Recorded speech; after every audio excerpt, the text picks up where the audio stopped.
Bir cuma sabahından herkese merhaba arkadaşlar. Herkese hayırlı cumalar. Bitcoin gördüğünüz gibi 15.750 dolarları zorladı. Gece zaten beni uyutmadı alarmlardan dolayı. 15.984'e kadar mı ne çıkmıştı değil mi? Aynen.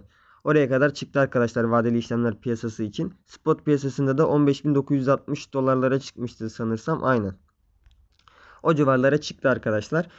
Ee, Bundan sonra okuduğum yorumlara göre şey diyorlar, 16 bin dolarla 17 bin dolar civarlarında hiçbir direnç noktası bulunmamaktadır. 16 bine çıkarsa uçacak falan filan. Herkes bir şeyler diyor arkadaşlar ama önemli olan sizin kendi kişisel fikriniz olması. Benim fikrimi soracak olursanız tabii kendi şahsi fikrim. Bitcoin bu saatten sonra düşmez. Yükselmeye devam edeceğini düşünüyorum. Onun için de zaten long pozisyonun büyüklüğünü arttırmıştım. Keşke biraz daha arttırsaydım ama bakiyeme oranla ideal büyüklükte şu anda. Şimdi arkadaşlar asıl konuya gelecek olursanız bakın ben burada açık kapalı yazıyor. Şimdi bunu dert etmeyin. İstiyorsanız şöyle yapalım.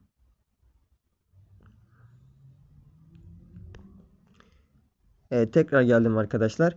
Şimdi bakayım video devam ediyorum. Aynen. Şimdi burada gördüğünüz gibi artık al sat oldu. Open close artık yok. Şimdi al sata geldim arkadaşlar. Şimdi burada bilmemiz gereken ilk şey var. İlk önce şunu göstereyim. Piyasada maker taker diye şeyler var arkadaşlar. İlk başta şurayı göstereyim arkadaşlar. Şurada kırmızı olan arkadaşlar piyasa defterine emir veren, satmak istediklerini söyleyen arkadaşlar. Bu fiyattan bunları satmak istiyorum diyorlar. Şu alttaki yeşil arkadaşlar da piyasa defterine yine emir veren, tamam mı? Bu emir defterine emir veren daha doğrusu almak istediklerini belirten arkadaşlar. Şu ortada gördüğünüz kırmızı yazısı da hangi yönü olduğunu gösteriyor ağırlığın. Ve bu son fiyat oluyor arkadaşlar. Yani bunların ortalaması son fiyat olarak geçiyor. Şu altta gördüğünüz gösterge fiyatı da spot piyasaların Binance borsası dahil birden fazla borsanın ortaklaşa belirlediği fiyat ortalaması oluyor arkadaşlar. Bu manipülasyonu engellemek amaçlı oluşmuş bir şey. Ama şimdi şöyle bir şey var. Siz bir emir verdiniz. Gösterge fiyatı ya da son fiyat diye seçebiliyorsunuz. Mesela şurada son fiyat ya da gösterge fiyatı diye yazıyor. Siz bu emri gösterge fiyatından verdiniz. Manipülasyonu engellemek amaçlı. Manipüle olmayalım dedin. Yani manipüleden dolayı likide olmayalım dedin. Bunu verdin. Şimdi 15.710'dan verdin ama sen gösterge fiyatına emri verdin diye o fiyattan bunu almayacaksın ya da satmayacaksın. Sonuçta bu manipülasyonu engellemek için konulmuş bir şey ama emir defterinde olan kişilerden alacaksın arkadaşlar. Burası çünkü vadeli işlemler ve bu son fiyat vadeli işlemler içinde dönen parayı gösteriyor. Sen 15.715'ten koyarsın ama senin koyduğun emri karşılık gelmeyen adam varsa, yani karşılık gelen adam yoksa, satan ya da alan yoksa onu yapamazsın. Onun için ben genelde son fiyat kullanıyorum.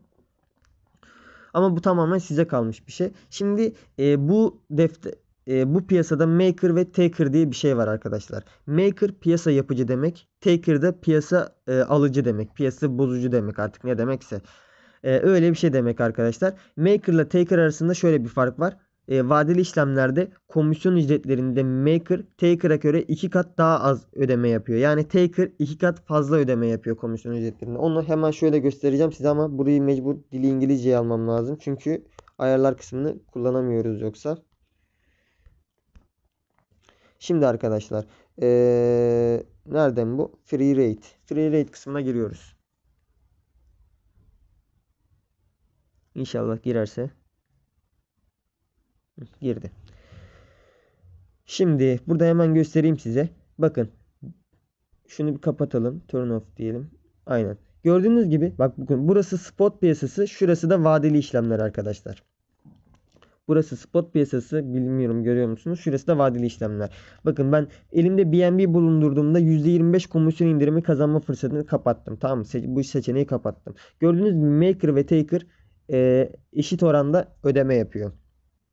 Ama vadeli işlemler için gördüğünüz gibi %0.2 maker öderken %0.4 taker ödeme yapıyor. Yani 2 katı fazla ödeme yapıyor arkadaşlar. Bir elinde BNB kullanırsınız. şeyi kapattık değil mi? Buradan da aktif edemeyeceğiz onu. Aynen. Onu ayarlardan aktif etmem lazım.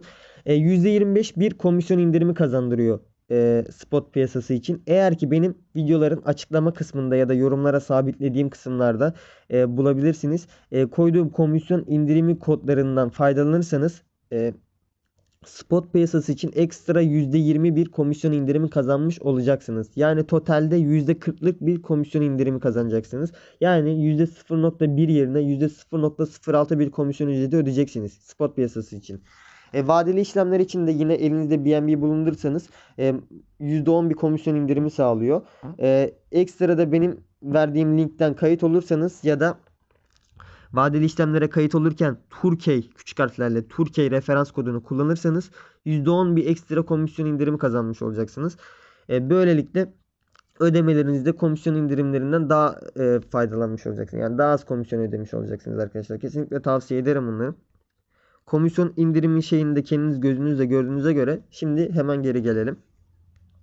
Dili de Türkçe'ye alayım. Kafanız karışmasın. Türkçe tamam. Şimdi vadeli işlemler kısmına yine geri geldim. Şimdi bu videoda arkadaşlar ben emir defterinin yani emir tiplerini anlatacağım. Bu videoda sadece bu videoyu izleyerek emir tiplerini komple rahatlıkça öğreneceksiniz. Kafanıza yatacak her şey.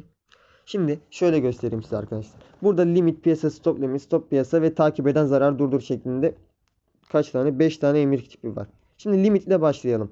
Limit emri arkadaşlar. Bakın şurayı bir sileyim. Şurada fiyat diyor. Bu fiyat demek arkadaşlar. Unutmayın bak maker taker. Maker neydi? Verdiği emri emir defterine yazılan arkadaştı. Tamam mı? Ben bu fiyattan satmak isteyeyim deyip buraya koyuyordu. Taker demek ben bekleyemem demek. Hızlı al sat yapan arkadaş demek bu. Ben bekleyemem. Satan ilk kişiden ben alacağım demek. Deftere yazdırmayacağım da defterde olan bir kişiden alacağım demek. Buna da taker deniyor ve bu 2 kat komisyon ücreti ödüyor arkadaşlar. Gördüğünüz gözünüzde vadeli işlemlerde. Şimdi eğer ki maker olmak istiyorsanız arkadaşlar limit teklifi ilk başta bunu anlatayım size. 15.700 ya şu anda Bitcoin'in fiyatı ortalama.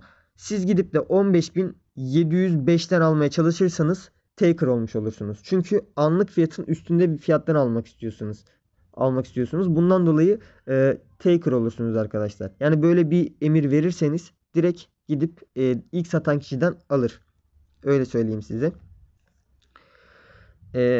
Eğer ki normal bir şekilde işlem yapmak istiyorsanız maker olarak almak ve satmanın mantığı şudur. Almak istiyorsanız bir şeyi daha ucuzdan almak istersiniz ve anlık fiyatın altından almak istersiniz değil mi? Daha ucuzdan alacaksınız ki aldıktan sonra yükselecek. Eğer ki short girmek istiyorsanız düşeceğini düşünüyorsanız bir varlığın bunu da en yukarıdan alırsınız ki daha aşağı düştüğünde kazanma şeyiniz oranınız artar. Yani mesela fiyatı 15 lirayken gidip de 14 liradan almazsınız düşecek diye değil mi? 16 liradan alır. 16 liradan almaya çalışırsınız. 15 lira 1 kuruştan almaya çalışırsınız. Mantığı tamamen bu şekilde arkadaşlar bunun. Şimdi mantığını anladığımıza göre limit emrini veriyorum maker olarak. 15.730 ise bunu ben 15.700'den alacağım. Buradan 15.700'e deyip yukarı çıkacak diye düşünüyorum. Ve 1 Bitcoin alım emri veriyorum.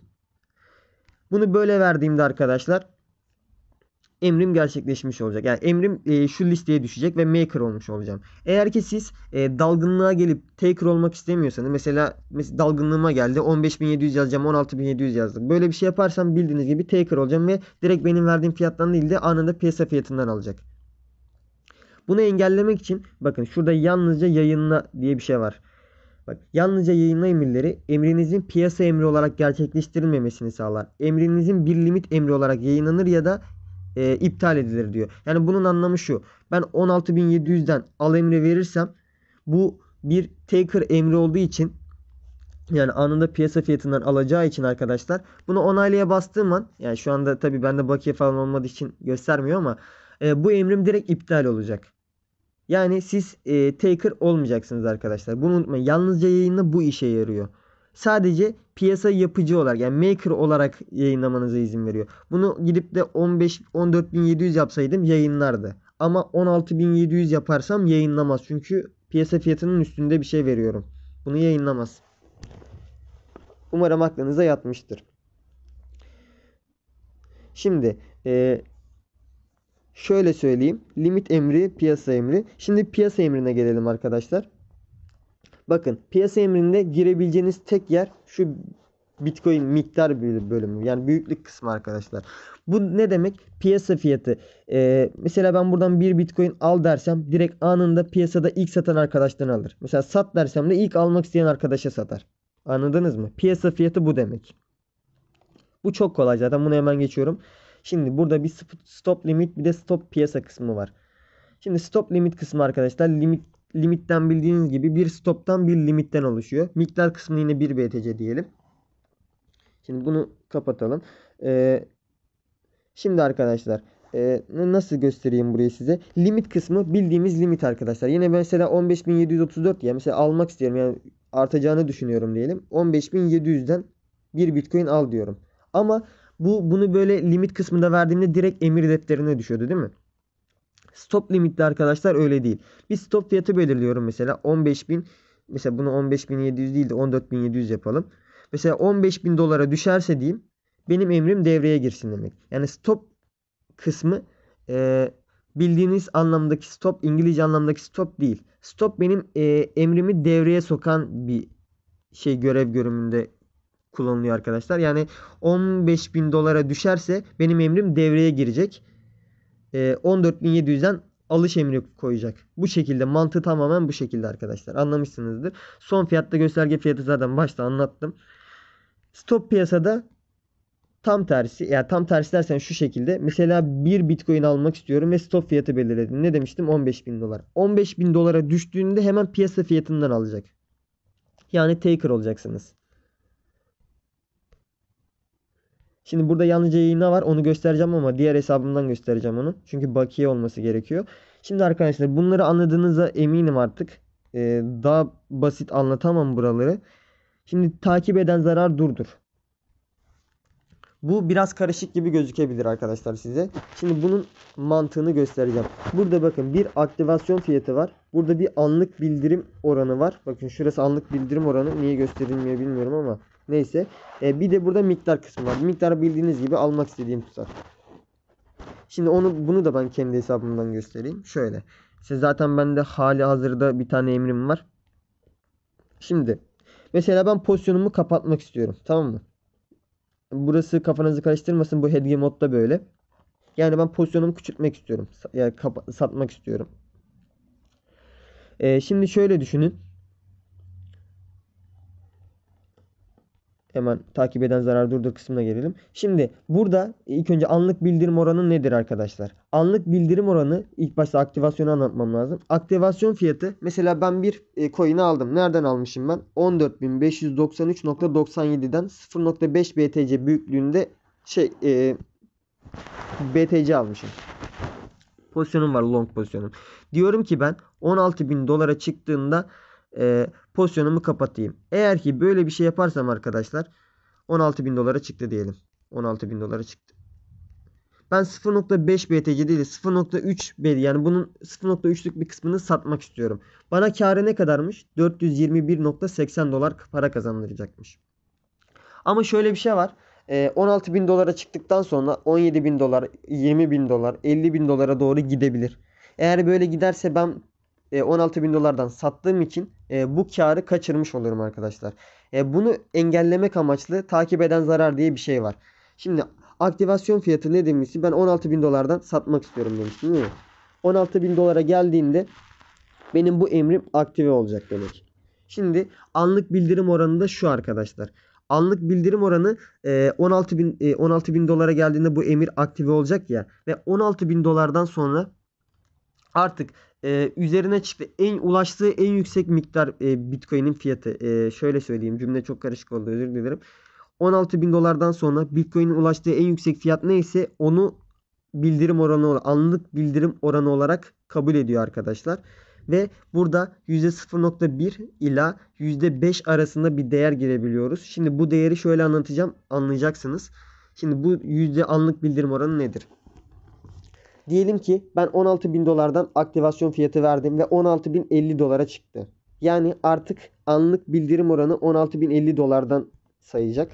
16.050 çarpı Ve ben o yüzde kısmını %5 şeklinde girdiysem 5 bölü 100 yapıyorum hemen. Yani 100, o son ulaştığı en yüksek fiyatı %5 ile çarpıyorum. 802 dolar diyor. 802,5 dolar. 16.50 eksi 802,5 dolar yapıyorum. Yani Bitcoin 16.050 dolara ulaştıktan sonra 15.247 dolara düşerse zararımı ya da kardan zararımı engellemek amaçlı o fiyattan elimdeki Bitcoin'i, yani belirlediğim Bitcoin'i satacak. 0.3 demiştik değil mi? Mantığı bu şekilde. Yani 16.000 dolardan 17.000 dolara çıkarsa bu sefer anlık bildirim oranımız 17.000 dolar olacak arkadaşlar. 17.000 çarpı 5 bölü 100'den 850 dolar bir esneklik payı verecek bana. 17.000 dolara çıktıktan sonra 17.000 eksi 850 dolar bir düşüş yaşarsa, yani 16.150 dolara düşerse zararı engellemek amaçlı buradan 0.3 Bitcoin'imi satacak. Temel mantığı bu şekilde. Tabii ben bunu 0.5 yaptım. 850 dolar çok fazla, öyle saçmalık mı olur falan filan diyebilirsiniz. Bunu dediğim gibi en düşük 0.1'e kadar ayarlayabiliyorsunuz. Yani şöyle düşünün. 17.000 çarpı 0.1 bölü 100 yaparsak, yani 17 dolar. 17.000 dolardan 17 dolar düştüğünde de pozisyonunuzu kapatabilir. Yani 16.983. Bu aşırı saçma olur zaten. Mesela %2'lik yapabilirsiniz. 17.000 dolar çarpı 2 bölü 100 yaparsak 340 eksi 17.000 dolar yaparsak 16.340 dolar farkla. 16.660'a düştüğünde pozisyonunuzu kapatır. Ve böylelikle güzel bir kar elde etmiş olursunuz. Şöyle düşünün. Mesela 16.000 dolar, hemen şöyle canlı kanıtını göstereyim size. Mesela 16.000 dolardan ben kapattığımda ne kadar yazıyordu bana? 421 dolar kar yazıyordu. Ama 17.000 dolara çıkıp da kapatırsa ne olur? Mesela 17.000 dolara çıktı. Ama 360 dolar geri düştü. 16.660. Bu sefer de 619 dolar kazanmış olacağım. Yani neredeyse 200 dolar bir fazladan para kazanmış olacağım arkadaşlar. Bu tamamen bu işe yarıyor. Mantığını eminim anlamışsınızdır. Eğer anlamadığınız bir nokta varsa arkadaşlar, kesinlikle yorumlar kısmından ya da videonun açıklama kısmında Telegram adresimiz mevcut. Oraya girip bizlere sorabilirsiniz. Orada e-mail grubumuz ve kripto paralar grubumuz diye ikiye ayırdım grupları. İstediğiniz gruba girip oradan bize sorularınızı sorabilirsiniz arkadaşlar. Şimdi ben ne demiştim burada? Bir de şey var demiştim değil mi? Mesela şurada TPSL diye bir şey çıktı son zamanlarda. Bu arkadaşlar ne oluyor biliyor musunuz? Emri vermeden önce, zaten burada Türkçesi yazıyor. Bir pozisyonu açmadan önce kârı almayı ve zararı durdurmayı ayarlayabilirsiniz. Kârı al ve zararı durdur emirleri ancak bir pozisyon açıldıktan sonra devreye girer. Yani şu demek. Limit emriyle ben 15.000 dolardan bir Bitcoin almak istiyorum. Tamam mı? Bunu yaptıktan sonra mesela kârı al diyorum. Buradan direkt pozisyonu kapatacağım fiyatı belirleyebiliyorum. 16.000 dolardan kapat diyorum. Eğer ki 14.000 dolara düşerse de kapat diyorum. Yani şu şey demek. Eğer ki 15.000 dolardan ben pozisyon açtım. 16.000 dolara kendi çıktığında otomatik olarak pozisyonu kapatacak. Tamam mı? Kârı alıp komple çıkacağım pozisyonundan. Eğer ki 14.000 dolara düşerse orada yaklaşık 1.000 dolar bir zararım olacak benim. Daha fazla zarara girmemem için pozisyonu buradan kapatacak kendisi. Buradan bunları belirleyebilirsiniz. Fonlama oranından bahsetmiştim zaten. Çapraz, izole mod, bunlardan bahsettim. Bu videoluk bu kadar yeter bence arkadaşlar. Unutmayın, buradaki kısımları, bakın şuradaki kısımları kullanabilmek için uygulamanın dilini, ana sayfaya gelip şu sol üstteki yere tıklayıp ayarlar kısmına gelip buradan dil kısmını İngilizce yapmanız gerekiyor. Yoksa orayı kullanamıyorsunuz. Mesela hesap makinesini tıkladığımda artık burayı kullanabilir hale geldim. Bu şekilde yapmanız gerekiyor. Arkadaşlar yoruldum. Daha fazla uzatmayacağım. Videoda uzun oldu sanırsam. Bakayım. 20 dakika olmuş. Videoyu izlediğiniz için hepinize teşekkür ederim. Videoyu yararlı buluyorsanız başkalarına da ulaşması için, yani YouTube sayfasında ön planlara çıkması için lütfen videoyu beğenmeyi unutmayın arkadaşlar. Yorumlarda görüşlerinizi bildirebilirsiniz. Kendinize iyi bakın. Hoşça kalın.